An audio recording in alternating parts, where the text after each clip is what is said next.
Hello বন্ধুরা, science with clarity চ্যানেলে তোমাদেরকে স্বাগতম। এই চ্যানেলে আমি পদার্থবিদ্যা তথা বিজ্ঞানের নানা গুরুত্বপূর্ণ বিষয় সম্পর্কে তোমাদের সাথে আলোচনা করব এবং বিভিন্ন বিষয়ে তোমাদের ধারণা পরিষ্কার করার চেষ্টা করব। তাহলে আমি ক্লাস 12-এর অত্যন্ত গুরুত্বপূর্ণ একটি চ্যাপ্টার তড়িৎ ক্ষেত্র নিয়ে তোমাদের সাথে আলোচনা করছিলাম। আজকে আমি তড়িৎ ক্ষেত্রেরই একটি গুরুত্বপূর্ণ ব্যাপার, সেটা হচ্ছে একটা চার্জড ডিস্ট্রিবিউশনের জন্য তোমাদের তড়িৎ ক্ষেত্র আমি বের করে দেখাবো। আগে আমি চার্জ ডিস্ট্রিবিউশনের জন্য তড়িৎ ক্ষেত্র নিয়ে তোমাদের সাথে আলোচনা করেছিলাম। সেখানে আমি একটা চার্জড ডিস্ট্রিবিউশনের কথা বলেছিলাম, সেখানে আধানের রৈখিকভাবে বণ্টিত হয়ে থাকার কথা আমি বলেছিলাম, ক্ষেত্র জুড়ে বণ্টিত হয়ে যাওয়া থাকার কথা আমি বলেছিলাম, আয়তন জুড়ে বণ্টিত হয়ে থাকার কথা আমি বলেছিলাম।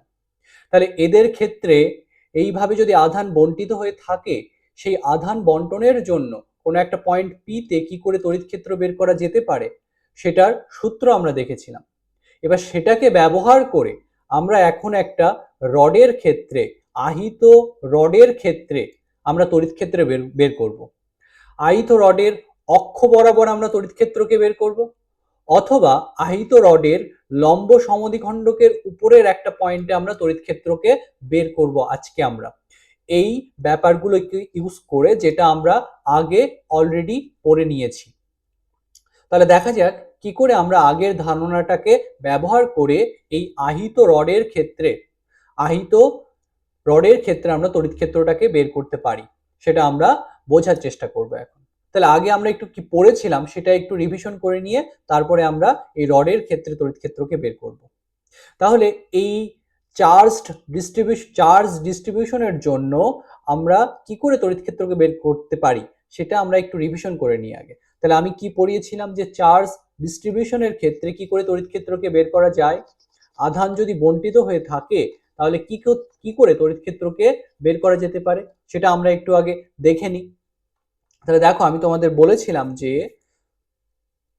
যদি আধান এরকমভাবে বণ্টিত হয়ে থাকে, আধান রৈখিকভাবে বণ্টিত হয়ে থাকতে পারে, ক্ষেত্র জুড়ে বণ্টিত হয়ে থাকতে পারে, বা আয়তন জুড়ে বণ্টিত হয়ে থাকতে পারে। যদি আধান এরকম রৈখিকভাবে বণ্টিত হয়ে থাকে, সেক্ষেত্রে আমরা কি করে একটা পয়েন্টে তড়িৎ ক্ষেত্রকে বের করছিলাম, তার সূত্র হিসেবে আমি কি বলেছিলাম যে পি পয়েন্টে আমাকে তড়িৎ ক্ষেত্রকে বের করতে হবে। আমি বলেছিলাম ও আমার মূলবিন্দু, ও মূলবিন্দু সাপেক্ষে পি পয়েন্টে আমাকে তড়িৎ ক্ষেত্রকে বের করতে হবে। আমি কি করলাম, যে অঞ্চল জুড়ে আধানটা ছড়িয়ে আছে সেই অঞ্চলের ছোট্ট একটা অংশ নিলাম আমি ডিএল। এই ডিএল অংশে যে অল্প পরিমাণ আধান আছে তার জন্য আমরা পি পয়েন্টে তড়িৎ ক্ষেত্রকে বের করব। এই ডিএল এর অবস্থান ভেক্টরকে আমরা বলছিলাম ও এর সাপেক্ষে আর নট, এবং পি এর অবস্থান ভেক্টরটা ও এর সাপেক্ষে আমরা বলছিলাম আর ভেক্টর, এবং এই ডিএল থেকে ডিএল সাপেক্ষে যে পি এর অবস্থান ভেক্টর সেটাকে আমরা নাম দিয়েছিলাম আর ড্যাশ। তাহলে সেটাকে আমরা এভাবে দেখাতে পারি, এখানে আমরা এটাকে আর ড্যাশ দিয়ে দেখাবো। সো এটা ছিল আমাদের আর ড্যাশ। এগুলো আমি আগেই পড়িয়েছি, জাস্ট আমি এখানে রিভিশনের জন্য যতটুকু লিখতে হয় ততটুকুই লিখছি। পুরোপুরি বুঝতে গেলে তোমরা আমার আগের ভিডিওতে দেখবে, যেখানে আমি এটা নিয়ে ডিসকাশন করেছিলাম তোমাদের সাথে। তাহলে এই পি পয়েন্টে আমাদের তড়িৎ ক্ষেত্র কত হবে, আমি কিভাবে বলেছিলাম কিভাবে পি পয়েন্টে তড়িৎ ক্ষেত্র বের করতে হবে। এই ডিএল অংশে যে অল্প পরিমাণ চার্জ আছে সেটাকে বলতে পারি আমরা ডিকিউ। তাহলে এই এই এই যে তারটা বা এই যে যে অংশে আধান সুষমভাবে বণ্টিত হয়ে আছে, রৈখিকভাবে বণ্টিত হয়ে আছে, সেই অংশের রৈখিক আধান ঘনত্ব যদি ল্যামডা হয়, তাহলে এই ডিএল অংশে কতটুকু আধান থাকবে, ডিএল অংশে আধান থাকবে ল্যামডা ইন্টু ডিএল। এই ছোট্ট ডিকিউ আধানের জন্য ডিএল অংশে যে ডিকিউ আধান আছে তার জন্য আমরা পি পয়েন্টে কতটা তড়িৎ ক্ষেত্র হচ্ছে সেটাকে বের করব। এবার এই রকমের অনেক অনেক ডিএল নিয়ে আমার পুরো এই রৈখিক আধান বন্টনটা তৈরি হয়েছে। মানে এইভাবে যদি আমাদের রৈখিকভাবে আধান বন্টিত হয়ে থাকে তাহলে সেটাকে আমরা এরকম অনেক ডিএল এর সমবায় হিসেবে ধরতে পারি, এরকম অনেক ছোট ছোট ডিএল এর সমবায় হিসেবে যেন আমার এই পুরো তারটা তৈরি হয়েছে, এবং প্রত্যেকটা ডিএল অংশে এরকম সামান্য সামান্য ডিকিউ করে চার্জ আছে, সামান্য সামান্য ডিকিউ করে চার্জ আছে। এই প্রত্যেকটা চার্জের জন্য আমরা পি পয়েন্টে কতটা তড়িৎ ক্ষেত্র বের মানে হচ্ছে সেটাকে ক্যালকুলেট করতে পারি। এই প্রথম ডিকিউ এর জন্য যেন তড়িৎ ক্ষেত্র হচ্ছে E1, তারপরের ডিকিউ এর জন্য তড়িৎ ক্ষেত্র E2, তারপরের জন্য তড়িৎ ক্ষেত্র E3। এরকম যতগুলো তড়িৎ ক্ষেত্র পি পয়েন্টে তৈরি হবে প্রত্যেকটা অল্প অল্প চার্জের জন্য, পি পয়েন্টে টোটাল তড়িৎ ক্ষেত্র হবে এই সব রেজাল্টগুলোর সমষ্টি, এই সব রেজাল্টগুলোর সমষ্টি, এই সব রেজাল্টগুলোর সমষ্টি যদি তুমি করো তাহলে পি পয়েন্টে টোটাল তড়িৎ ক্ষেত্র তুমি পাবে। যেহেতু আধান এখানে নিরবিচ্ছিন্নভাবে বন্টিত হয়ে আছে, তাই এই সমষ্টিটা করলে আমরা কি রেজাল্ট হিসেবে পাবো, আমরা এই সমষ্টিটাকে ইন্টিগ্রেশন দিয়ে লিখতে পারি যদি এই আধানটা নিরবিচ্ছিন্নভাবে বন্টিত হয়ে থাকে। তাহলে আমরা কি পড়েছিলাম যে এই ডিকিউ আধানের জন্য পি পয়েন্টে যে তড়িৎ ক্ষেত্রটা আমরা পেয়েছিলাম সেটা আমি কত লিখেছিলাম, সেখানে ডি ইজ ইকুয়াল টু কি লিখেছিলাম, D vector is equal to কি লিখেছিলাম, 1/4πε এরকম ভাবে লিখেছিলাম। সো ল্যামডা আর নট, এই ল্যামডা আর নট দিয়ে আমি বুঝিয়েছিলাম যে আর নট অবস্থান ভেক্টরের যে অবস্থানটা, সেই অবস্থানে আধান ঘনত্বটা কত। এখানে আর নট ভেক্টরটা কিন্তু ল্যামডার সাথে গুণ হয়ে নেই, এই ল্যামডা ফার্স্ট ব্র্যাকেটের মধ্যে আর নট দিয়ে আমি বোঝাচ্ছি যে আর নট অবস্থান ভেক্টরের ওই অবস্থানে আধান ঘনত্বটা কত, রৈখিক আধান ঘনত্বটা কত। তাহলে জিকিউ এর জায়গায় আমরা লিখতে পারি এইটা, বাই কি লিখতে পারি আমরা ডিস্টেন্সের স্কোয়ার, ডিএল থেকে পি এর দূরত্ব কত আর ড্যাশ, তার স্কোয়ার আমরা লিখবো, তার স্কোয়ার লিখলে কত হবে, এখানে আর ড্যাশ স্কোয়ার হবে। আর এখানে আমরা কি লিখতে পারি, এই যে ডিএল এর জন্য পি পয়েন্টে যে তড়িৎ ক্ষেত্রটা ক্রিয়া করছে তার ডিরেকশন কোন দিকে হবে, তড়িৎ ক্ষেত্র বের করা মানে কি, যে পয়েন্টে তড়িৎ ক্ষেত্র বের করতে হবে সেই পয়েন্টে যেন আমরা +1 কুলম্ব আধান রাখবো, সেই +1 কুলম্ব আধানের উপর এই ডিকিউ এর জন্য কতটা বল ক্রিয়াশীল হচ্ছে সেটাকে আমরা দেখছিলাম। তাহলে সেটার ভ্যালু কত, ডিকিউ ইন্টু 1 বাই কি ডিস্টেন্সের স্কোয়ার, তাহলে সেরকম ভাবে হবে। এবং এটা আমার কি এখানে সোর্স, আর যে পয়েন্টে তড়িৎ ক্ষেত্র বের করতে হবে সেই পয়েন্টে যে চার্জটাকে রাখবো সেটাকে আমরা সবসময় বলবো টেস্ট চার্জ। তাহলে এই সোর্স কি করবে, টেস্টকে কি করবে, বিকর্ষণ করবে, কোন বরাবর বিকর্ষণ করবে, আর ক্যাপ বরাবর, আর ড্যাশ ক্যাপ এই ভেক্টর বরাবর বিকর্ষণ করবে। তাহলে এইটা আমি যেটা লিখলাম, এই যে এক্সপ্রেশন যেটা আমি লিখলাম, এটা হচ্ছে ডিকিউ আধানের জন্য বা ডিএল অংশে যে ডিকিউ আধান ছিল তার জন্য পি পয়েন্টে কতটা তড়িৎ ক্ষেত্র হচ্ছে সেটা। এরকম অসংখ্য ডিকিউ আধান নিয়ে আমার পুরো এই আধানের বন্টনটা তৈরি হয়েছে। তাহলে সব ডিকিউ এর জন্য পি পয়েন্টে টোটাল কতটা তড়িৎ ক্ষেত্র হবে সেটা হচ্ছে এই রকম ছোট ছোট তড়িৎ ক্ষেত্রগুলির সমষ্টি। তার মানে সেটাকে, সেই সমষ্টিটাকে আমরা কিভাবে লিখতে পারি, ইন্টিগ্রেশন দিয়ে লিখতে পারি। সেই ইন্টিগ্রেশন করে যদি আমি লিখি তাহলে টোটাল তড়িৎ ক্ষেত্র কত হবে পি পয়েন্টে, সেটা হবে এইটা 1/4πε ল্যামডা আর নট হবে এখানে ইন্টু কি হবে ডিএল বাই কি হবে এই আর, আর ক্যাপ, আর ড্যাশ ক্যাপ ভেক্টরটাকে আমরা কি লিখতে পারি, আর ড্যাশ ক্যাপ ভেক্টরটা কিভাবে তৈরি হয়েছে, কোনো একটা ভেক্টরকে যদি তার পরম মান দিয়ে ভাগ করা যায় তাহলে ওই ভেক্টরের অভিমুখে কি পাওয়া যায়, একক ভেক্টর। তাহলে এইভাবে আমি লিখতে পারি। যেহেতু এখানে লাইন বরাবর ইন্টিগ্রেশন হয়েছে, আমি বলেছিলাম লাইন বরাবর ইন্টিগ্রেশন হলে নিচের দিকে আমরা সি বা এল লিখি, সেটা দিয়ে বোঝায়। দেখো আমি পুরো আবার বলেই দিলাম পুরোটা, যে এটা আমি আগেও বলেছিলাম এই কথাগুলো। So 1/4πε lambda R naught d l by কি হবে আর ড্যাশ কি হবে এখানে কিউ হবে। আর এখানে আর ড্যাশ ভেক্টরটাকে আমরা কিভাবে লিখতে পারি, আর ড্যাশ ভেক্টরটাকে আমরা এইভাবে লিখতে পারি R vector minus R naught vector. এটা কোথা থেকে পাওয়া গেল, এটা ভেক্টর যোগের ত্রিভুজ সূত্র থেকে পাওয়া গেছে যে আর ড্যাশ ভেক্টরটাকে আমরা R vector minus R naught vector করে লিখতে পারি। আমি বলেছিলাম আর ভেক্টরটা কি বোঝায়, আর ভেক্টরটা বোঝায় হচ্ছে যে পজিশনে তোমাকে ইলেকট্রিক ফিল্ডটা বের করতে হবে সেই পজিশনের অবস্থান ভেক্টরকে বোঝায়। সোজা করে আমি বলেছিলাম আর ড্যাশ ভেক্টরটা বোঝাচ্ছে এখানে সোর্সের অবস্থান, সরি টেস্টের অবস্থান ভেক্টরকে বোঝাচ্ছে। আর ভেক্টরটা আমার এখানে বোঝাচ্ছে টেস্টের অবস্থান ভেক্টরকে, আর আর নট ভেক্টরটা আমার বোঝাচ্ছে সোর্সের অবস্থান ভেক্টরকে বোঝাচ্ছে, আর এটা টেস্টের অবস্থান ভেক্টরকে বোঝাচ্ছে।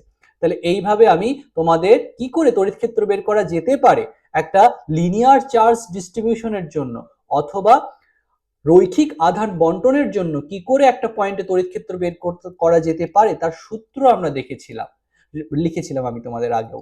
তাহলে এইটা হচ্ছে আমাদের recipe for finding electric field, একটা পয়েন্টে তড়িৎ ক্ষেত্র বের করার জন্য এটা হচ্ছে আমাদের সূত্র। এই সূত্রটাকে ব্যবহার করে আজকে আমরা একটা সুষমভাবে একটা তারে যদি আধান বন্টিত হয়ে থাকে, একটা দণ্ডে যদি আধান বন্টিত হয়ে থাকে তাহলে তার ক্ষেত্রে কি করে তড়িৎ ক্ষেত্র বের করা যেতে পারে একটা পয়েন্টে, সেটা আমি এখন তোমাদের বের করে দেখাবো। তাহলে আমরা এখন কি করব, যে বিভিন্ন সংস্থার ক্ষেত্রে তড়িৎ ক্ষেত্র বের করব।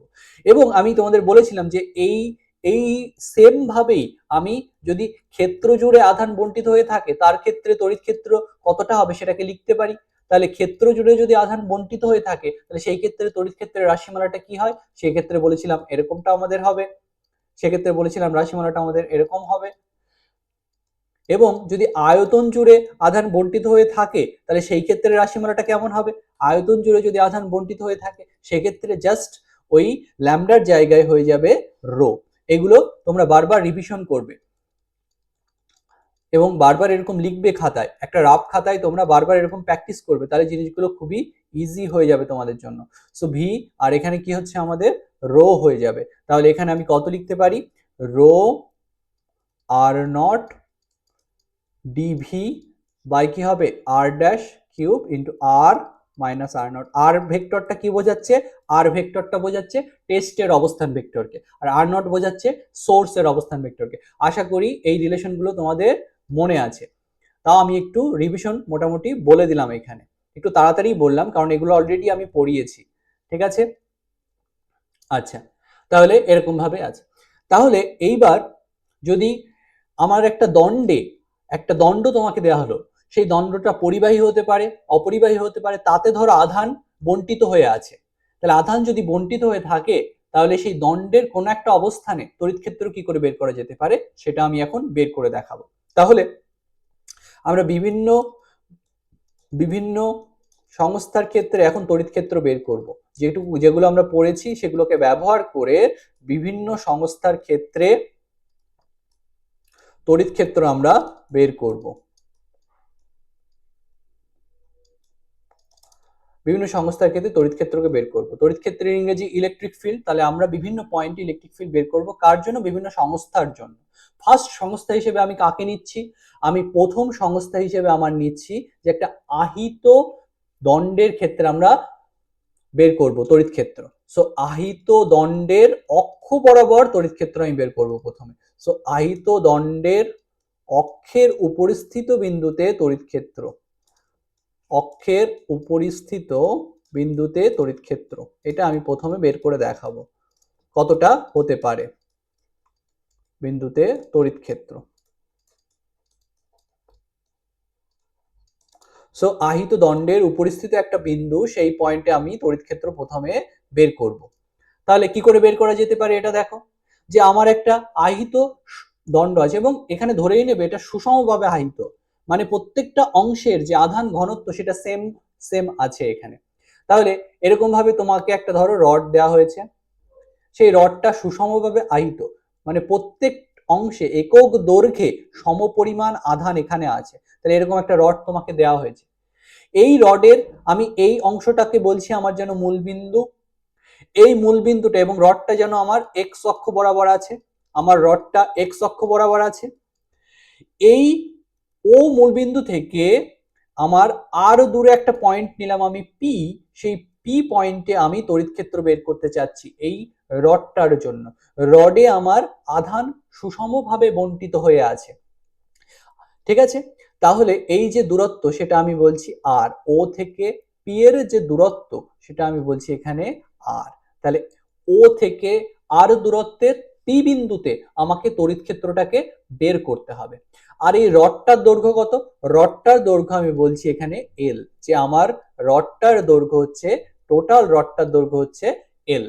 তাহলে এল দৈর্ঘ্যের একটা রডে আধান সুষমভাবে বন্টিত হয়ে আছে, আমি ধরছি যে রডটাতে যেন পজিটিভ আধানই আছে এবং এই রডটার রৈখিক আধান ঘনত্ব ল্যামডা, এটা আমি ধরে নিলাম যে রডটার রৈখিক আধান ঘনত্ব প্লাস ল্যামডা, বা সোজা কথায় ল্যামডা ধরে নিলাম আমি। সো রডটার রৈখিক আধান ঘনত্ব আমি ধরলাম ল্যামডা, যে আহিত রডটার রৈখিক আধান ঘনত্ব হচ্ছে ল্যামডা। তাহলে আমি কিভাবে বের করব, যে একটা রৈখিকভাবে যদি আধান বন্টিত হয়ে থাকে তার জন্য একটা পয়েন্টে তড়িৎ ক্ষেত্র বের করার জন্য আমরা কি করি, ছোট্ট একটা অংশ নিই, সেই অংশটাতে অল্প যে চার্জ আছে তার জন্য একটা পয়েন্টে তড়িৎ ক্ষেত্র আগে বের করি, তারপরে তার উপর ইন্টিগ্রেশন করে পুরো সংস্থাটার জন্য তড়িৎ ক্ষেত্রের এক্সপ্রেশনটাকে লিখে ফেলি আমরা। তাহলে আমি কি করব, এখানে ও থেকে এক্স দূরে ছোট্ট একটা অংশ নেব ডিএক্স, এই ডিএক্স অংশে যে আধান থাকবে সেটাকে আমরা কি বলবো, ডিকিউ। তাহলে ডিএক্স অংশে কি পরিমাণ আধান থাকবে, রৈখিক আধান ঘনত্ব যদি ল্যামডা হয়, এই কথার মানে কি, একক দৈর্ঘ্যে ল্যামডা পরিমাণ আধান আছে, তাহলে ডিএক্স দৈর্ঘ্যে কতটুকু আধান থাকবে, ডিএক্স দৈর্ঘ্যে আধান থাকবে হচ্ছে ল্যামডা ডিএক্স। এই যে এই ডিকিউ আধানের জন্য পি পয়েন্টে তড়িৎ ক্ষেত্র কত হবে সেটা আমরা লিখতেই পারি। তাহলে পুরোটার জন্য তড়িৎ ক্ষেত্রের রাশিমালাটা কি হবে, সেটার ফর্মুলা তো আগেই আমি লিখে দিয়েছি।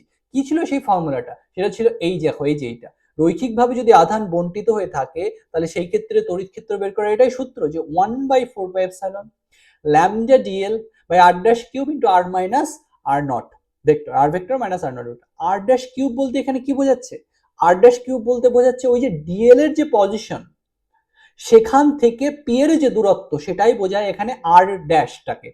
সো আর ড্যাশ বলতে এখানে আমি কি বুঝবো, যে এই ডিএক্স থেকে পি এর দূরত্ব, আর ডিএল কে আমি এখানে ডিএক্স দিয়ে লিখছি, যেহেতু পুরো জিনিসটাই এক্স অক্ষ বরাবর আছে, রডটা আমার এক্স অক্ষ বরাবর আছে।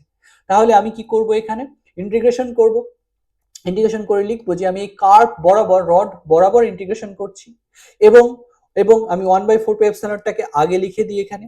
তাহলে আমি এখানে কি লিখতে পারি, 1/4πε, ওপরের সূত্রটাকে আমি ব্যবহার করছি এখানে, আমি রড বরাবর ইন্টিগ্রেশন করব, এবং ল্যামডা আর নট আর লিখছি না এখানে, কারণ হচ্ছে সবখানের আধান ঘনত্ব এখানে একই আছে, তাই আর নট ভেক্টর দিয়ে আর বোঝাচ্ছে না, সবখানের আধান ঘনত্ব এখানে একই। তাহলে কি লিখছি এখানে, ল্যামডা ডিএক্স বাই কি হবে আর ড্যাশ, আর ড্যাশ বলতে ডিএক্স থেকে পি এর দূরত্ব, ডিএক্স থেকে পি এর দূরত্ব কত, ডিএক্স থেকে পি এর দূরত্ব হচ্ছে আর মাইনাস এক্স, কারণ দেখো ও থেকে এই পজিশনটার, এই যে ও থেকে এইটুকু দূরত্ব কত, এইটুকু হচ্ছে আমাদের এক্স, ও থেকে এইটুকু হচ্ছে এক্স, তাহলে ডিএক্স থেকে পি পর্যন্ত দূরত্ব কত, ডিএক্স থেকে পি পর্যন্ত দূরত্ব হবে আর মাইনাস এক্স, তার কি হবে এখানে কিউব হবে, তাহলে আমরা কি লিখবো এখানে, আর মাইনাস এক্স এর কিউব লিখবো এখানে। ঠিক আছে, আশা করি বুঝতে পেরেছি এতটুকু। তাহলে এবার আমরা কি লিখবো, R vector minus R naught vector. R vector বলতে কি বোঝানো হচ্ছে, টেস্টের অবস্থান ভেক্টর, টেস্ট মানে যে পয়েন্টে আমার তড়িৎ ক্ষেত্র বের করতে হবে সেই পয়েন্টটাকে বলা হচ্ছে টেস্ট পয়েন্ট, আর সেই পয়েন্টে যে একক ধনাত্মক আধান আমরা রাখবো সেটাকে আমরা বলবো টেস্ট চার্জ। তাহলে এই টেস্ট পয়েন্টের অবস্থান ভেক্টর মাইনাস সোর্সের অবস্থান ভেক্টর, সোর্স বলতে এই যে ছোট্ট অংশটুকু যার জন্য পি পয়েন্টে আমি তড়িৎ ক্ষেত্র বের করব সেটাকে বোঝাচ্ছি। তাহলে সোর্স, টেস্টের অবস্থান ভেক্টর মাইনাস সোর্সের অবস্থান ভেক্টর, তাহলে টেস্টের অবস্থান ভেক্টর এখানে কত, যে ও থেকে পি পয়েন্টটা কত দূরত্বে আছে, পি পয়েন্টটা আর দূরত্বে আছে এবং কোন বরাবর আছে, এক্স অক্ষ বরাবর আছে, তাহলে আর আই ক্যাপ লিখলাম আমরা, মাইনাস কি লিখবো, সোর্সের অবস্থান ভেক্টর, সোর্স কোন পজিশনে আছে, এক্স অবস্থানে আছে, এক্স অক্ষ বরাবর ছোট হাতের এক্স অবস্থানে আছে, তাহলে সেটাকে আমরা কিভাবে লিখতে পারি, অবস্থান ভেক্টর দিয়ে এইভাবে লিখতে পারি, এক্স আই ক্যাপ। একটা পয়েন্টের স্থানাঙ্ক যদি এক্স হয়, এক্স অক্ষ বরাবর যদি সে থাকে, তার অবস্থান ভেক্টর হয় এক্স আই ক্যাপ, তাহলে সেইভাবে আমি লিখেছি। তাহলে এটা কোন বরাবর ইন্টিগ্রেশন করতে হবে, লাইন বরাবর ইন্টিগ্রেশন করতে হবে। এবার আমি এল না লিখে আমি এক্স এর লিমিট লিখছি, এক্স এখানে কত থেকে কত পর্যন্ত ভ্যারি করতে পারে, কারণ এক্স হচ্ছে এখানে চলক, এক্স হচ্ছে এখানে ভেরিয়েবল যে চেঞ্জ হচ্ছে, এক্স এখানে কত থেকে কত পর্যন্ত চেঞ্জ হতে পারে, এক্স এখানে রডের দৈর্ঘ্য বরাবর বিভিন্ন ভ্যালু নিতে পারে, এক্স এর লোয়েস্ট ভ্যালু হতে পারে দেখো এখানে 0, আর এক্স এর হাইয়েস্ট ভ্যালু এখানে হতে পারে ছোট হাতের এল।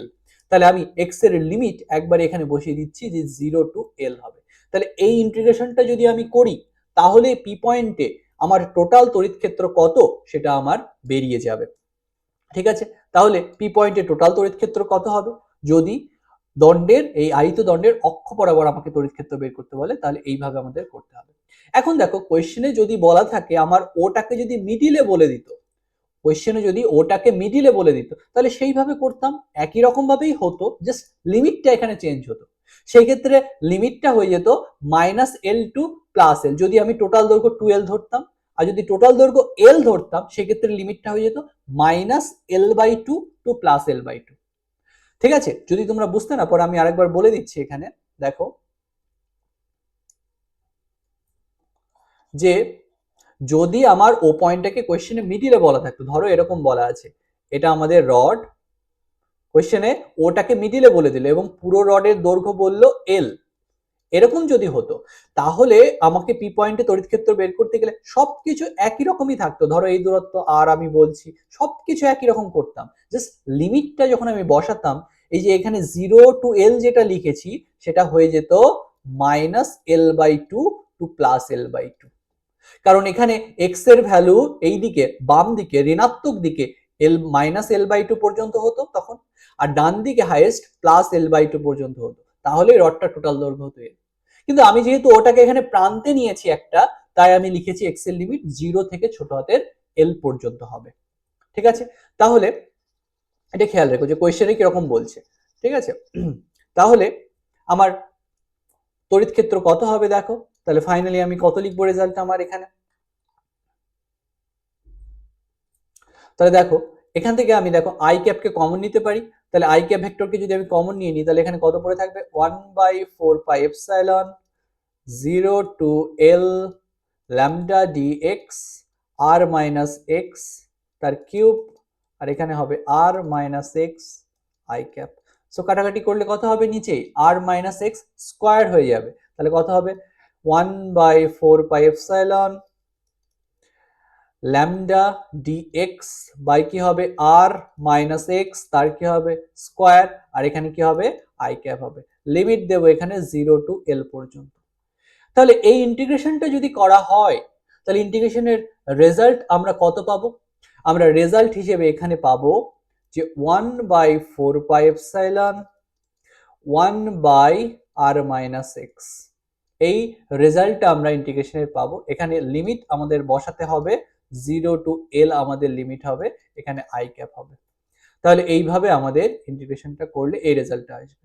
এখন তোমাদের যদি কারো ইন্টিগ্রেশনের সমস্যা হয় তোমরা একটু দেখবে যে ইন্টিগ্রেশনটা কি করে হয়েছে। আমি ইন্টিগ্রেশনের ফর্মুলাটা তোমাদের বলে দিচ্ছি কোন ফর্মুলা হিসেবে এই ইন্টিগ্রেশনটা হলো। ঠিক আছে, আমি ইন্টিগ্রেশন নিয়ে আর এখন বলছি না, কারণ তাহলে অনেক ভিডিও লম্বা হয়ে যাবে। দেখো তাহলে ইন্টিগ্রেশনটা কোথা থেকে হলো, এরকম একটা সূত্র আছে দেখবে ইন্টিগ্রেশনের, ধরো 1/x² dx। ঠিক আছে, এরকম যদি থাকে বা x⁴n dx, এই ইন্টিগ্রেশনের ফর্মুলা হচ্ছে 1/n+1 x⁴n+1। এই ইন্টিগ্রেশনটাও এই ফর্মুলা মেনেই হয়েছে। এখানে 1/x² আছে, এই r মাইনাস এক্স কে আমরা মনে মনে ভাবছি যেন ওটাই x পুরোটা, তাহলে কি হবে আমাদের ইন্টিগ্রেশন করতে হবে, এইটার ইন্টিগ্রেশন করতে হবে। ঠিক আছে, তাহলে কত হবে 1/n+1, n বলতে এখানে কত আছে, n বলতে এখানে আছে -2, তাহলে কি হবে -2 + 1 x⁴ কত হবে -2 + 1। তাহলে এইভাবে যদি করি কত হবে आंसर আমাদের -1/x এরকম আসবে। x⁴ -1 মানে হচ্ছে 1/x। এখন এখানে কিন্তু আমি দেখো মাইনাসটা কিন্তু লিখিনি। মাইনাসটা কেন লিখিনি, কারণ x এর আগে এখানে একটা মাইনাস আছে।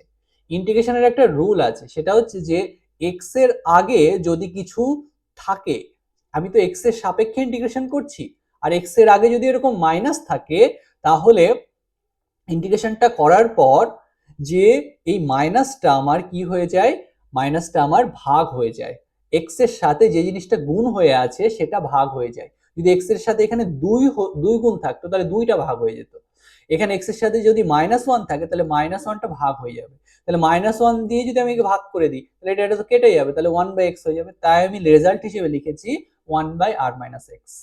ঠিক আছে, তাহলে এইভাবে আমি আনসারটা পেলাম এখানে। ওকে, তাহলে দেখো এখানে কি আসবে আমাদের,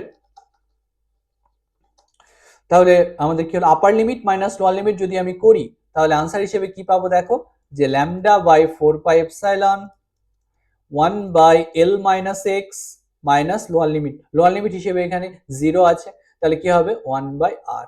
সো এইটাই হচ্ছে আমাদের ফর্মুলা হবে। ঠিক আছে, এটাই হচ্ছে আমার একটা অক্ষ বরাবর একটা পয়েন্টে তড়িৎ ক্ষেত্রের রাশিমালা। এটা পরীক্ষায় খুব কম আসে, এটা খুব একটা আসে না, এর পরে যেটা করাবো সেটা বেশি আসে পরীক্ষায়। ঠিক আছে, এটা কম আসে খুব। So E vector is equal to কি হবে λ/4πε, এরকম রেজাল্টটা আমাদের হয়। এই রেজাল্টটা যে মুখস্থ রাখতে হবে আমি সেটাও বলছি না, কারণ পরীক্ষায় খুবই রেয়ার এটা আসা। ঠিক আছে, তাও পড়ে রেখো, এরকম জিনিসগুলো শিখো আস্তে আস্তে করে, তবেই তুমি পরে লাভ পাবে, পরে তোমার স্পিড আসবে অঙ্ক করার ক্ষেত্রে। এখন মনে হচ্ছে এত বড় অঙ্ক তো পরীক্ষায় দেবে না, হ্যাঁ এত বড় অঙ্ক দেবে না, কিন্তু এর পরে যে অঙ্কটা করাবো, পরে যে জিনিসটা করাবো তার যে রেজাল্ট সেটা কিন্তু পরীক্ষায় ইউজ করে তোমাকে করতে হবে। তাই তুমি যদি এগুলো আস্তে আস্তে করে নিজে করা না শেখো তুমি কিন্তু বুঝতে পারবে না, তোমার আরো জটিল লাগবে পরের জিনিসগুলো। সেজন্য আস্তে আস্তে করে এগুলো ধরে ধরে করা শেখো, তাহলে পরের জিনিসগুলো তোমার সোজা লাগবে।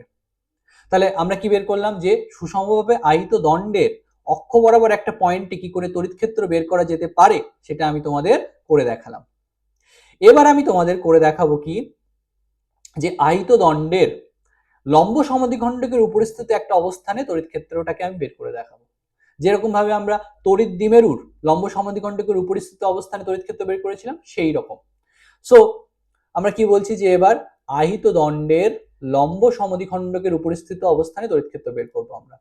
ঠিক আছে, সো আহিত দণ্ডের বিষুব অবস্থান লিখতে পারি আমরা এটাকে ছোট কথায়, অত বড় করে না লিখে, যে লম্ব সমদ্বিখণ্ডকের উপরিস্থিত অবস্থান ওইভাবে না লিখে আমি ছোট করে লিখলাম বিষুব অবস্থান। বিষুব অবস্থান বলতে ওই লম্ব সমদ্বিখণ্ডকের উপরিস্থিত অবস্থানটাকেই বোঝানো হয়। সো আহিত দণ্ডের বিষুব অবস্থানে তড়িৎ ক্ষেত্র, তো এটাকে আমি এখন বের করব। ঠিক আছে, দেখো এটাকে কি করে আমরা বের করতে পারি। তাহলে তাহলে কি বলছি আমরা এখন, দেখো যে একটা দণ্ড ধরো আমাদের এরকম এক্স অক্ষ বরাবর আমি রেখেছি। ঠিক আছে, এবং এটা আমাদের এক্স অক্ষ, দণ্ডটা আমার এক্স অক্ষ বরাবর আছে। এবার আমি মূলবিন্দুটাকে ইচ্ছে করে মিডিলে নিচ্ছি যাতে আমি সুবিধা পাই, সেজন্য আমি মিডিলে নিলাম। এবং টোটাল এই দণ্ডটার দৈর্ঘ্য আমি ধরছি 12। তাহলে যদি টোটাল দণ্ডটার দৈর্ঘ্য 12 হয়, তাহলে এইটুকু কত হবে আমাদের এল, এইটুকু কত হবে আমাদের এল। তাহলে এই দুটো মিলে এই টোটাল এই দণ্ডটার দৈর্ঘ্য কত হবে 12। তাহলে এই 12 দৈর্ঘ্যের একটা দণ্ডকে যদি আমি এক্স অক্ষ বরাবর রাখি, এবার এই দণ্ডের আমি কি করলাম, লম্ব সমদ্বিখণ্ডক টানলাম। এটা আমার দণ্ডটার লম্ব সমদ্বিখণ্ডক। ঠিক আছে, এবার এই লম্ব সমদ্বিখণ্ডকের উপরিস্থিত একটা অবস্থান পি, এই পি পয়েন্টে আমি তড়িৎ ক্ষেত্র বের করতে চাচ্ছি। তাহলে সেটা করার জন্য আমরা কি করব, এরকম আমরা কি করব, এরকম এক্স দূরে একটা ছোট্ট অংশ নেব, এই যে নিলাম ছোট্ট অংশ ডিএক্স। এই ডিএক্স এ যে আধান আছে তার জন্য এই পি পয়েন্টে কতটা তড়িৎ ক্ষেত্র হচ্ছে সেটাকে আমরা দেখব। এখন এই যে এই এক্স দূরে যে ডিএক্স অবস্থান, সেই জিএক্স অবস্থান থেকে পি এর দূরত্ব কত, এই দূরত্বটা কত, এই দূরত্বটা কত, আর এই প্রান্তীয় অবস্থানগুলোকে আমি এরকম ভাবে যোগ করে দিচ্ছি। এবং আমি তোমাদের যখন তড়িৎ দ্বিমেরু পড়িয়েছিলাম সেখানেও আমি বলেছিলাম যে একটা এরকম রড যদি হয়, লাইন যদি হয়, তার যদি তুমি লম্ব সমদ্বিখণ্ডক করো, তার ওপরের যে পয়েন্ট পি হয়, সেই পি পয়েন্ট থেকে এই যে প্রান্তীয় অবস্থানগুলোর দূরত্ব কি হয়, সমান হয়। তাহলে পি থেকে এর দূরত্ব আর পি থেকে বি এর দূরত্ব এখানে কিন্তু সমান, এবং এই কোণগুলো এখানে কি হবে, সমান সমান হবে। তাহলে এই কোণটাকে যদি বলি আমি ফাই, এই পুরো কোণটা আমার কত হবে, ফাই হবে। ঠিক আছে, এবার এই ডিএক্স যে অবস্থান, এই যে ডিএক্স অবস্থান, ডিএক্স থেকে যে পি এর দূরত্ব সেটাকে আমি কত বলছি, সেটা হচ্ছে আমাদের ক্যালকুলেট করে দেখো। এখানে একটা সমকোণী ত্রিভুজ হয়েছে, এরকম একটা সমকোণী ত্রিভুজ হয়েছে, যেখানে এইটুকুকে বলছি আমি এক্স, আর এইটুকু আমাদের আর, কারণ ও থেকে আর দূরত্বে, আর উপরে, ও থেকে আর পরিমাণ উপরে পি বিন্দুতে আমি তড়িৎ ক্ষেত্রকে বের করতে চাচ্ছি। ও থেকে আর পরিমাণ উপরে পি বিন্দুতে আমি তড়িৎ ক্ষেত্রকে বের করতে চাচ্ছি। তাহলে ও থেকে এই দূরত্বটা কত, এটা আমাদের ও ছিল, তাহলে পি পয়েন্টের দূরত্ব কত ও থেকে আর। তাহলে এই ডিএক্স এর অবস্থান থেকে পি এর দূরত্ব কত, ক্যালকুলেট করে দেখো তুমি, সমকোণী ত্রিভুজের সূত্রকে ব্যবহার করো, তাহলে এটা কত হবে, রুট ওভার আর স্কোয়ার প্লাস এক্স স্কোয়ার। তাহলে এইটা হচ্ছে আমাদের ডিএক্স থেকে পি এর দূরত্ব, root over X square plus X R square plus x square. তাহলে এখানে আমি কত লিখতে পারি, এই দূরত্বটা কত আমার, এই দূরত্বটা হচ্ছে আমাদের আর স্কোয়ার প্লাস এক্স স্কোয়ার। এটা হচ্ছে ডিএক্স থেকে পি এর দূরত্ব। ঠিক আছে, ডিএক্স থেকে পি এর দূরত্ব। এখন এই যে ওপরের দিকের যে এই ডিরেকশনটা আমার কোন দিক, এটা আমাদের ওয়াই অক্ষ। তাহলে এই দিকটা আমাদের এক্স অক্ষকে বোঝাচ্ছি আমি, ওপরের দিকটা আমার ওয়াই অক্ষকে বোঝাচ্ছি। এটা একটা কাজে ইউজ হবে, সেজন্য আমি এইভাবে এঁকে রাখলাম যে এক্স ওয়াই অক্ষকে এইভাবে এঁকে। তাহলে অনেক কিছু আমি ছবিতে দেখালাম। তাহলে আমি দেখানোর সাথে সাথে বলেও দিলাম, আশা করি প্রত্যেকটি জিনিস বুঝতে পেরেছো। এইবার এই জিনিসটা, এর ক্ষেত্রে আমি কি করে এই সিস্টেমটার ক্ষেত্রে আমি তড়িৎ ক্ষেত্রের রাশিমালাটাকে লিখবো, তড়িৎ ক্ষেত্রটাকে লিখবো, ওই সেই আমাদের পুরানো সূত্র যেটা আমি আগে ইউজ করেছি সেটাই এখন ব্যবহার করবো। যে ওই ডিএক্স অংশে কতটুকু আধান আছে সেটাকে লিখবো আমরা। যে এখানেও ধরছি যে দণ্ডটির রৈখিক আধান ঘনত্ব ল্যামডা, রৈখিক আধান ঘনত্ব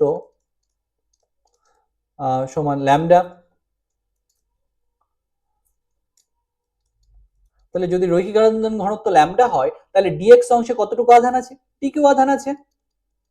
তো ডিকিউ ইজ ইকুয়াল টু কি হবে? ল্যামডা ডিএক্স, যেহেতু রডটা এক্স অক্ষ বরাবর আছে তাহলে ওই ল্যামডা ডিএল আগে লিখতাম, ডিএল এর জায়গায় এবার ডিএক্স লিখলাম। তাহলে আগে আমাদের তড়িৎ ক্ষেত্রের রাশিমালাটা কি ছিল মনে করে দেখো তো, ই ভেক্টর ইজ ইকুয়াল টু কি লিখতাম? 1/4 পাই এপসাইলন, ইন্টিগ্রেশন দিয়ে লিখেছিলাম। এখানেও সেরকম ইন্টিগ্রেশন ইউজ করব, লিমিটটা বসাচ্ছি না, একটু পরে বসাচ্ছি লিমিটটা।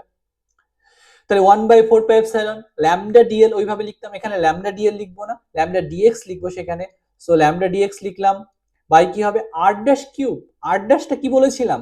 আর ড্যাশটা বলেছিলাম যে সোর্সের অবস্থান থেকে টেস্টের অবস্থানের দূরত্ব। টেস্ট মানে কি? এই যে এইটা, যে পয়েন্টে তোমাকে তড়িৎ ক্ষেত্রটাকে বের করতে হবে সেটাকে আমি বলেছিলাম টেস্ট অবস্থান, আর যার জন্য বের করবে সেটাকে বলেছিলাম সোর্স অবস্থান। তাহলে সোর্স আমার ডিএক্স এর অবস্থানটাকে আমি এখানে সোর্স বলছি, তাহলে ডিএক্স থেকে পি এর দূরত্ব সেটাই হচ্ছে আমাদের আর ড্যাশ। আর সেই দূরত্বটা কত আমাদের? এই যে লিখেই রেখেছি দেখো, √r² প্লাস x², ডিএক্স থেকে পি এর দূরত্ব। তাহলে সেই দূরত্বটার কি লিখবো আমরা? কিউব লিখবো এখানে। তাহলে কিউব লিখলে কত হবে? r² plus x² to the power কি হবে? 3/2। তারপরে আমরা কি লিখেছিলাম? R vector minus R naught vector. R ভেক্টরটা কি ছিল? আর ভেক্টরটা আমাদের ছিল টেস্টের অবস্থান ভেক্টর। তাহলে এখানে টেস্ট চার্জ যেটা পি পয়েন্টে আছে 1 কুলম, সেটা কত দূরে আছে ও থেকে? আর দূরত্বে আছে, এবং পি পয়েন্টটা ওয়াই অ্যাক্সিস বরাবর আছে। এই যে এই বরাবর আছে পি পয়েন্টে, দেখো এই উপরের দিক বরাবর আছে, লম্ব সমদ্বিখণ্ডকের উপরের দিক বরাবর আছে। তাহলে তাই যদি হয় তাহলে পি পয়েন্টের অবস্থান ভেক্টর কত হবে? পি পয়েন্টের অবস্থান ভেক্টর হবে আর জে ক্যাপ, এরকমটা হবে আমাদের। মাইনাস কি লিখেছিলাম আমরা? আর নট ভেক্টর। আর নটটা কি ছিল? সোর্সের অবস্থান ভেক্টর। এখানে সোর্স পয়েন্টটা, ডিএক্স পয়েন্টটা কোন বরাবর আছে? এক্স অক্ষ বরাবর আছে, এবং তার স্থানাঙ্ক কত? এক্স। তাহলে তার অবস্থান ভেক্টর কত? এক্স আই ক্যাপ, এরকমটা আমাদের হয়ে যাবে। ঠিক আছে, তাহলে এইভাবে দেখো আমরা তড়িৎ ক্ষেত্রটাকে বের করতে পারি পি পয়েন্টে। এবার এই ইন্টিগ্রেশনটা করে দিলে আমাদের রেজাল্টটা হয়ে যাবে। একটু জটিল রাখতে পারে, তোমরা একটু প্র্যাকটিস করলে জিনিসটা খুবই ইজি হয়ে যাবে, দেখবে অতটাও জটিল না। একটু প্রথম এটাকে ডেভেলপ করতে একটু সময় লাগে। তুমি যখন একবার বুঝে যাবে, মনে রাখবে এটা তড়িৎ চৌম্বক ক্ষেত্রতেও তোমার কাজে লাগবে, কারণ চৌম্বক ক্ষেত্রতেও একই প্রসিডিওরের মাধ্যমে তুমি কিন্তু সব জিনিসগুলো বের করবে। এই আইডিয়াগুলো তোমার চৌম্বক ক্ষেত্রতেও কাজে লাগবে, কিন্তু যেভাবে আমরা এখানে ক্যালকুলেশন করছি চৌম্বক ক্ষেত্রতেও আমরা এইভাবেই এগোবো কিন্তু। এবার এক্স এর লিমিট দিতে হবে। এখানে এক্স এর লিমিট কোন দিক থেকে কোন দিকে হবে? এক্স এখানে দেখো ও থেকে বি পর্যন্ত, যদি বি পয়েন্টে যদি যাই আমি, তাহলে প্লাস এল পর্যন্ত গেলাম। আর ও থেকে এর স্থানাঙ্ক কত? এ দেখো ঋণাত্মক দিকে আছে, ও এর মানে এক্স অক্ষের ঋণাত্মক দিক বরাবর আছে এই পয়েন্টটা। তাহলে এ পয়েন্টের এক্স স্থানাঙ্ক হচ্ছে মাইনাস এল, বি পয়েন্টের এক্স স্থানাঙ্ক হচ্ছে প্লাস এল। তাহলে এক্স এখানে ভ্যারি করছে মাইনাস এল থেকে প্লাস এল পর্যন্ত। তাই আমি লিমিটটা দিলাম, এক্স এর লিমিট দিলাম মাইনাস এল থেকে প্লাস এল। ঠিক আছে, তাহলে আশা করি ব্যাপারটা বোঝা গিয়েছে তোমাদের। তাহলে এবার যদি আমি ইন্টিগ্রেশনটা করি তাহলে পি পয়েন্টে কি পাবো আমরা? লব্ধি তড়িৎ ক্ষেত্র কত হয়েছে সেটা আমি পেয়ে যাব। এখন এই ইন্টিগ্রেশনটা একটু জটিল, ঠিক আছে, আমি ইন্টিগ্রেশনের রেজাল্টটা ডিরেক্টলি তোমাদের বলে দিচ্ছি। ইন্টিগ্রেশনটা আমি তোমাদের বোঝাচ্ছি না, ইন্টিগ্রেশনের রেজাল্টটা আমি তোমাদের ডিরেক্টলি বলে দিচ্ছি। এরকম 2-3টি ইন্টিগ্রেশনই তোমাদের দরকার হবে।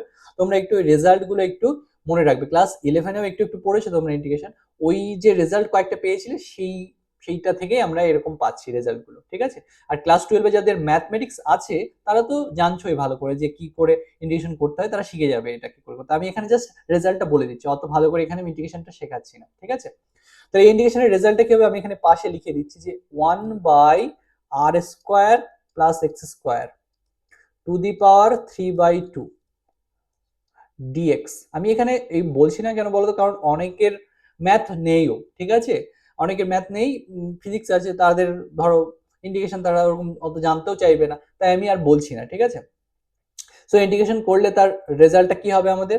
1/r², এখানে x হচ্ছে ভ্যারিয়েবল, রেজাল্টটা হবে এরকম 1/r² x/√r² প্লাস x²। ঠিক আছে, এইটা হবে এই ইন্টিগ্রেশনটার রেজাল্ট। প্লাস সাম কনস্ট্যান্ট হয়, কনস্ট্যান্টটাকে আমি আর লিখছি না, বা তোমরা লিখতে পারো প্লাস সাম কনস্ট্যান্ট এখানে হয়। ঠিক আছে, যখন লিমিট বসানো হয় কনস্ট্যান্টটা এমনিতেই কেটে যায়, সেটা আর লেখা লাগে না। সো এইটা হবে আমাদের রেজাল্ট, যে dx by R square plus x square to the power 3/2 যদি এর ইন্টিগ্রেশন করি, তাহলে আমাদের রেজাল্ট হিসেবে কি আসবে, যে ল্যামডা বাই 4 পাই এপসাইলন, এটা আমি আগে লিখে নিলাম। So lambda by 4 pi epsilon into কি হবে আমাদের, আচ্ছা ইন্টিগ্রেশনটা করার আগে আমি একটু ভেঙে দিই। দেখো এইখানে একটা জায়গা আছে এরকমের, আর ডিএক্স বাই কি হবে r square plus x square. আর কিন্তু এখানে ধ্রুবক, আর তো দূরত্বকে বোঝাচ্ছে, ঠিক আছে, ভ্যারি করছে কিন্তু এক্স, চেঞ্জ হচ্ছে এক্স, ঠিক আছে। 3/2 জে ক্যাপ, এখানে কি হবে মাইনাস এল টু প্লাস এল, এখানে দেবো মাইনাস, তারপরে কি দেবো আমরা এক্স ডিএক্স বাই হচ্ছে R square plus x square to the power কি হবে 3/2, এরকমটা হবে minus L to plus L into কি হবে আই ক্যাপ হবে। তাই তুমি বলবে স্যার দুটো ইন্টিগ্রেশন হয়ে গেল তো আরো জটিল হয়ে গেল, না না কিচ্ছু জটিল হয়নি। দেখো একটা একটা থিওরি আছে ম্যাথের ইন্টিগ্রেশনের, সেটা হচ্ছে যে যদি একটা ফাংশন অড ফাংশন হয়, বাংলায় বলে অযুগ্ম ফাংশন হয়, অযুগ্ম ফাংশন বা অড ফাংশন কাকে বলে, যে অড অড বা অযুগ্ম ফাংশন কাকে বলে, অযুগ্ম ফাংশন কাকে বলে, যদি F of minus x is equal two minus F x হয়, সেই ধরনের ফাংশনকে বলে অযুগ্ম ফাংশন।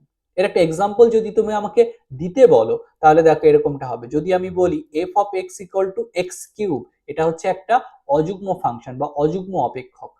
কেন, কারণ এক্স এর জায়গায় যদি আমি মাইনাস এক্স বসাই, তাহলে এখানে কি হয়ে যাবে মাইনাস এক্স কিউব হয়ে যাবে। এক্স এর জায়গায় যদি মাইনাস এক্স বসাই, তাহলে মাইনাস এক্স এর কিউব করলে মাইনাস এক্স কিউব হবে তোমার রেজাল্ট হিসেবে। তাহলে এটাকে তুমি লিখতে পারো না, মাইনাস মাইনাসের মতো বসলো, আর এক্স কিউব মানে তো এফ এক্স, তাহলে F of minus x is equal to কি হয়ে গেল মাইনাস এফ এক্স। যদি এরকমটা হয়, তাহলে সেই ধরনের ফাংশনকে আমরা বলি অযুগ্ম ফাংশন বা অযুগ্ম অপেক্ষক। অযুগ্ম অপেক্ষকের ক্ষেত্রে যখন আমরা ইন্টিগ্রেশন করি, অযুগ্ম অপেক্ষকের ক্ষেত্রে ইন্টিগ্রেশন যখন এরকম মাইনাস এ থেকে প্লাস এর মধ্যে হয়, মানে এক্স এর যতটা মাইনাস আছে লিমিটে ততটাই প্লাস আছে, যদি এরকমটা হয় তাহলে তার রেজাল্ট হয় জিরো, তার রেজাল্ট হয় জিরো। দেখো একটা জিনিস খেয়াল করে, এই যে অপেক্ষকটা আছে না, এই যে x by R square plus x square, এটা একটা অযুগ্ম ফাংশন। কেন স্যার এটা অযুগ্ম ফাংশন, কোন ফাংশনটাকে আমি অযুগ্ম ফাংশন বলছি এখানে, দেখো ভালো করে এখানে কোন ফাংশনটাকে আমি অযুগ্ম ফাংশন বলছি, এই যে এই ফাংশনটাকে আমি অযুগ্ম ফাংশন বলছি এখানে, x by R square plus x square, এটা অ্যাকচুয়ালি ফাংশন যার তুমি ইন্টিগ্রেশন করছো, এইটা হচ্ছে আমাদের ফাংশন এফ এক্স, এটা অযুগ্ম ফাংশন। কেন অযুগ্ম ফাংশন, যদি অযুগ্ম ফাংশনে হয় তাহলে F of minus x is equal two হবে মাইনাস এফ এক্স। দেখো হচ্ছে কিনা সেটা, এক্স এর জায়গায় তুমি মাইনাস এক্স বসাও উপরে, নিচে এক্স এর জায়গায় মাইনাস এক্স বসালে মাইনাস এক্স এর স্কোয়ার করলে প্লাস এক্স স্কোয়ারই হয়ে যাবে, তাহলে কি হয়ে যাবে এখানে আর square plus x square to the power কি হবে 3/2। তাহলে উপরে কি চলে আসলো একটা মাইনাস শুধু চলে আসলো, আর এক্স বাই পুরো জিনিসটাকে যদি লিখে দিই আমি এরকম, তাহলে এইভাবে লিখতে পারি R square plus x square to the power কি হবে 3/2 হবে। তাহলে এটা মানেই কি, এইটা মানেই কি, এটা মানেই তো এফ এক্স, এটা মানেই তো এফ এক্স। তাহলে আমরা কি লিখতে পারি, তাহলে আমরা কি লিখতে পারি মাইনাস এফ এক্স, এরকম লিখতে পারি। তাহলে হলো F of minus x is equal two minus F x. তাহলে এই এফ এক্স ফাংশনটা কি, এটা একটা অযুগ্ম ফাংশন, আর অযুগ্ম ফাংশনের যদি তুমি ইন্টিগ্রেশন করো সেম মাইনাস আর প্লাস লিমিটের মধ্যে, মাইনাস টু প্লাস এর মধ্যে যদি ইন্টিগ্রেশন করো রেজাল্ট আসবে জিরো। তাই ডান দিকে একদম এই যে ইন্টিগ্রেশন যেটা, এটা যদি তুমি করো তুমি রেজাল্ট হিসেবে পাবে জিরো। তাহলে দেখো তোমার life becomes much much more easier here. ঠিক আছে, তাহলে কি হয়ে গেল এখানে, তাহলে ডান দিকে যে ইন্টিগ্রেশনটা হচ্ছে আমাদের সেই রেজাল্টটা আমাদের জিরো আসবে, প্রথম ইন্টিগ্রেশনের শুধু আমরা ভ্যালু পাবো এখানে। তাহলে আমরা কিভাবে লিখতে পারি দেখো এখানে, ঠিক আছে, এটা জটিল ভেবো না, এর লাস্টে যে রেজাল্টটা আসবে না সেটা খুব ইজি, তুমি সহজে মনে রাখতে পারবে, এবং তার উপর অঙ্ক এসেছে, যেই মেন্স অঙ্ক এসেছে নিচে অঙ্ক এসেছে, এটা তোমাদের মনে রাখতে হবে। সো এখানে কি হবে ল্যামডা বাই 4 পাই এপসাইলন, ঠিক আছে, lambda by 4 pi epsilon into কি হবে দেখো, তাহলে এই ডান দিকে এই মাইনাসের পরে যে রেজাল্টটা আসে ওটা জিরো হয়ে যাবে আমাদের, কারণ ওটা অযুগ্ম ফাংশন আছে, অযুগ্ম ফাংশনের মাইনাস এল থেকে প্লাস এর মধ্যে লিমিট করলে জিরো হবে। এই ফাংশনের ইন্টিগ্রেশনটা হবে এই যে R by R square plus x square to the power 3/2, এটা ইন্টিগ্রেশন করলে কত পাবে, এই যে ইন্টিগ্রেশনের রেজাল্ট আমার এখানে লিখেই দেওয়া আছে, সেটাকে আমি ব্যবহার করছি এখানে, তাহলে ব্যবহার করলে কত হবে R by R square into কি হবে X by R square plus x square, এরকমটা হবে রুট ওভার আর square plus x square, into কি হবে লিমিট বসাতে হবে, লিমিট কত থেকে কত পর্যন্ত হবে মাইনাস এল টু প্লাস এল, আর এখানে কি হবে জে ক্যাপ হবে, মাইনাস কি হবে 0। তাহলে এবার তুমি ইন্টিগ্রেশনটা করো, মানে একটু ক্যালকুলেশন করো, দেখো কত আসছে আমাদের। দেখো আর বাই আর স্কোয়ার কাটাকাটি হয়ে কত হয়ে যাবে আমাদের, আর হয়ে যাবে। কত হলো lambda by 4 pi epsilon r, lambda by 4 pi epsilon R into কি হবে upper limit minus lower limit হবে, তাহলে কি বসাবো l by R square plus l square তার রুট, মাইনাস কি হবে এক্স এর জায়গায় মাইনাস এল হলো, তাহলে minus L by R square plus l square তার রুট, এরকমটা হবে। তাহলে এরপরে আমরা কি দিতে পারি জে ক্যাপ এরকম দিতে পারি, ঠিক আছে। তাহলে কত হয়ে যাবে এই মাইনাস মাইনাসে প্লাস হয়ে যাবে, তাহলে কত লিখতে পারি আমরা এটাকে lambda by 4 pi epsilon R into কি হবে 2l বাই কি হবে r square plus l square তার রুট হবে ইন্টু জে ক্যাপ হবে এখানে। তাহলে কাটাকাটি হয়ে কত হয়ে যাবে 4 আর 2 যদি কাটাকাটি হয় এখানে তাহলে কত হবে lambda by 2 pi epsilon R into কি হবে l by R square plus l square, তারপরে কি হলো জে ক্যাপ। এখন তুমি বলবে স্যার কি সোজা হলো, এ তো সেই জটিলই থাকলো। না অতটাও জটিল নেই, দেখো এটা অনেকটা ইজি হয়ে গেছে এখন। এইভাবে আমরা মনে রাখবো না, আমরা মনে রাখবো অন্যভাবে। দেখো আমি তোমাদের শেখাচ্ছি এই জিনিসটাকে কিভাবে মনে রাখতে হয়। সো এই যে রেজাল্ট আসলো, এবার উপরের দিকে যায় যেখানে আমাদের ছবিটা আছে। দেখো এই ছবিটাতে এরকম একটা ত্রিভুজ হয়েছে, বড় একটা ত্রিভুজ হয়েছে, যে এই বড় একটা ত্রিভুজের ক্ষেত্রে, এই বড় একটা ত্রিভুজের ক্ষেত্রে এইটা বলেছে তুমি পি পয়েন্ট, এই লম্ব সমদ্বিখণ্ডকের উপর পি পয়েন্টটা আছে। আমি বলেছি এইটা আমাদের এল, এইটা আমাদের এল, তাহলে এগুলো যদি এল এল করে হয়, এই দূরত্বটা যদি আমাদের আর হয়, তাহলে আমরা বলতে পারি না এই সমকোণ এইটা 90 ডিগ্রি আমাদের, তাহলে এই দৈর্ঘ্যটা কত হবে রুট ওভার আর স্কোয়ার প্লাস এল স্কোয়ার হবে। আর আমি বলেছি এই দুই দিকটা এখানে ফাই ফাই করে হবে, সো এইটাও ফাই, ডান দিকের ওই অংশটাও ফাই, এই অংশটাও আমাদের ফাই, এই অংশটা আমাদের ফাই। তাহলে আমরা লিখতে পারি না যে sine phi is equal to লম্ব বাই অতিভুজ, লম্ব কত এখানে এল আর অতিভুজ কত এখানে আর স্কোয়ার প্লাস এল স্কোয়ার, তাহলে আমি লিখতে পারি না sine phi is equal to l by root over R square plus l square, এরকম আমি লিখতেই পারি। তাহলে এরকমটা যদি হয় তাহলে দেখো এই যে আমাদের রেজাল্টে কি এসেছিল, রেজাল্টে এসেছিল না l by root over R square plus l square, তাহলে এটাকে তো আমি সংক্ষেপে এভাবে লিখতেই পারি যে lambda by 2 pi epsilon R into কি হবে সাইন ফাই, এরকমটা আমরা লিখতেই পারি into j cap. So E vector is equal to কি দাঁড়াবে আমাদের এরকমটা দাঁড়াবে। তাহলে ফাইনালি যে তড়িৎ ক্ষেত্রটা হলো সেটা এইভাবে ইজিলি আমরা মনে রাখতে পারি যে lambda by 2 pi epsilon R into sine phi J cap. বাস দেখো এটা তোমরা অনেক ইজিলি মনে রাখতে পারবে। এবার দেখো একটা জিনিস আমার এখানে বলার আছে আরেকটা, সেটা হচ্ছে যে এইরকম যদি আমাদের রডটা হয়, সেই রডের লম্ব সমদ্বিখণ্ডকের উপরিস্থিত একটা পয়েন্টে যদি তড়িৎ ক্ষেত্র বের করতে বলে, সেই তড়িৎ ক্ষেত্রের অভিমুখটা কোন দিকে হলো দেখো, অভিমুখটা হলো জে ক্যাপ বরাবর। জে ক্যাপ মানে কি এই যে ওয়াই অক্ষ বরাবর যে একক ভেক্টর সেটাকে বলে জে ক্যাপ, আর এক্স অক্ষ বরাবর যে একক ভেক্টর সেটাকে বলে আই ক্যাপ। তাহলে এখানে পি পয়েন্টে তড়িৎ ক্ষেত্রের অভিমুখটা কোন দিকে হলো ওয়াই অক্ষ বরাবর হলো। তাহলে যদি এখানে বলতো নেগেটিভ চার্জ আছে সব, মানে এই রডটা ঋণাত্মক আধানে আহিত, সেই ক্ষেত্রে পি পয়েন্টে তড়িৎ ক্ষেত্রের অভিমুখ কোন দিকে হতো, তখন কিন্তু আর প্লাস জে ক্যাপ বরাবর হতো না, তখন হতো মাইনাস জে ক্যাপ বরাবর, মানে এই নিচের দিকে হতো। যদি এই রডটা ঋণাত্মক আধানে আহিত হতো তাহলে পি পয়েন্টে তড়িৎ ক্ষেত্রের অভিমুখ হতো এরকম নিচের দিকে, আর যদি ধনাত্মক আধানে আহিত হয় তাহলে পি পয়েন্ট থেকে এরকম বাইরের দিকে হবে। ঠিক আছে, এই কথাটা মনে রাখো। আরেকটা কথা বলে আজকের আলোচনা আমি শেষ করছি, দেখো সেটা হচ্ছে কি, সেটা হচ্ছে আমাদের যে এই রডটার এই দিকে আমি বললাম তোমাকে যে ফাই আছে, আর এইদিকে প্লাস, ধরো রডটা এইভাবে আছে, এইভাবে করে দিলাম আমি ইচ্ছে করে, এবার রডটাকে এইভাবে দাঁড় করিয়ে দিলাম। তাহলে এবারের লম্ব সমদ্বিখণ্ডক যদি দেখি আমি, তাহলে এইটা হবে আমাদের এই পয়েন্টে, ধরো তড়িৎ ক্ষেত্র বের করতে হবে, তার ডিরেকশন কোন দিকে হবে এরকম ভাবে হবে, যদি এখানে সব পজিটিভ আধান থাকে এরকম ভাবে সব যদি পজিটিভ আধান থাকে তাহলে পি পয়েন্টে তড়িৎ ক্ষেত্রের অভিমুখ হবে এই বরাবর। এখন মনে করো এই রডটার দৈর্ঘ্য অনেক বড় হয়ে গেল, মানে এই দিকে রডটা অনেকটা আছে, এই দিকেও রডটা অনেকটা আছে, তাহলে তাহলে এইগুলো যদি বাড়তে থাকে তাহলে আমি বলেছিলাম তোমাদের এইটা কি ছিল আমাদের ফাই। তাহলে এই রড যদি দুদিকেই বড় হতে থাকে তাহলে ফাইটা কি হয়ে যাবে, আস্তে আস্তে বড় হতে থাকবে, আস্তে আস্তে বড় হতে থাকবে ফাইটা। এইদিকেও এরকম ফাইটা আস্তে আস্তে বড় হতে থাকবে। তাহলে এই রডটা যদি অসীম দৈর্ঘ্যের হয়ে যায়, বহু বড় একটা রড হয়, অনেক বড় একটা রড হয়, সেই ক্ষেত্রে আমাদের ফাইটা কি হয়ে যাবে, অনেক বড় হয়ে যাবে। তাহলে ফাইটা অনেক বড় মানে হাইয়েস্ট এখানে 90 ডিগ্রি হতে পারে ফাইটা। ফাই এরকম বাড়তে বাড়তে হাইয়েস্ট এখানে 90 ডিগ্রি হতে পারে। তাহলে বহু দূরে যদি ইয়েটা থাকে, মানে রডটা যদি অনেক বড় হয়ে যায় তাহলে ফাইটা 90 ডিগ্রির কাছাকাছির দিকে যেতে থাকবে, কারণ ফাইটা বড় হচ্ছে আস্তে আস্তে।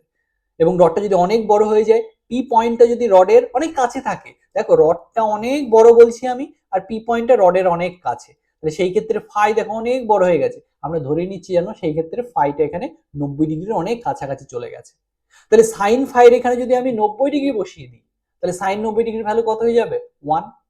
তাহলে অসীম দৈর্ঘ্যের একটা রডের ক্ষেত্রে তার খুব কাছাকাছি একটা পয়েন্ট পিতে তড়িৎ ক্ষেত্রের মান কত হতে পারে সেটা আমরা এখান থেকে কিন্তু বের করতে পারি। তাহলে সেটা কত হবে, যদি ফাই 90 ডিগ্রি হয়, লেখো এখানে এইভাবে তোমরা এটা নোট করে রাখো, এটা আমাদের পরেও কিন্তু কাজে লাগবে, পরে আমরা এই সেম জিনিসই অন্যভাবে কিন্তু বের করবো যে অসীম দৈর্ঘ্যের রডের ক্ষেত্রে। ঠিক আছে, তাই লেখো এখানে যে অসীম দৈর্ঘ্যের রডের ক্ষেত্রে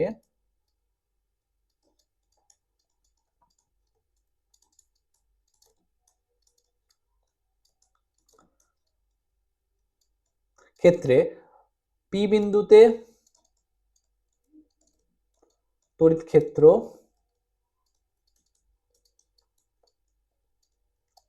কি হবে, পি পয়েন্ট বলতে এখানে কি বোঝাচ্ছে, রডের বাইরের একটা পয়েন্ট, সেই পয়েন্টে তড়িৎ ক্ষেত্রের মান কত হবে, সেটা হবে এইটা যে ল্যামডা বাই 2 পাই এপসাইলন আর। এইটাকে জিনিসটাকে ছবি এঁকে রাখতে পারো এখানে, যে এই রডটা অনেকটা বড় বোঝাচ্ছি, ঠিক আছে, এই রডটা অনেকটা বড় রড, অনেকটা বড়, ঠিক আছে।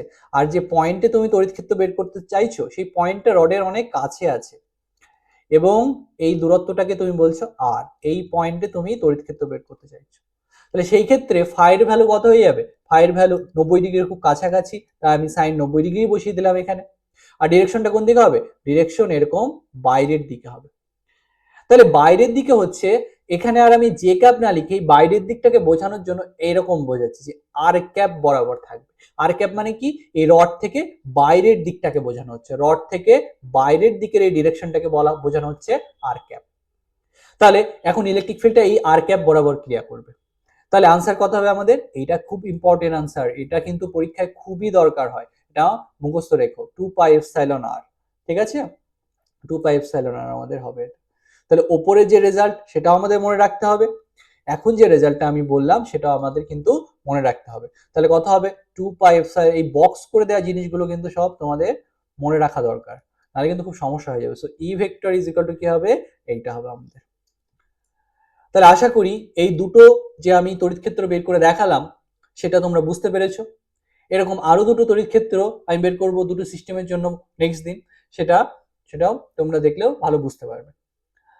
ঠিক আছে, তাহলে এইভাবে আমরা এই চ্যাপ্টারটাকে আমরা কমপ্লিট করবো আস্তে আস্তে করে। আশা করি আমার এই আলোচনাটা তোমাদের ভালো লেগেছে। আমার আলোচনা ভালো লেগে থাকলে তোমরা আমার ভিডিওকে লাইক করতে পারো, বন্ধুদের মাঝে শেয়ার করতে পারো এবং আমার চ্যানেলটাকে সাবস্ক্রাইব করতে পারো। থ্যাংক ইউ বন্ধুরা।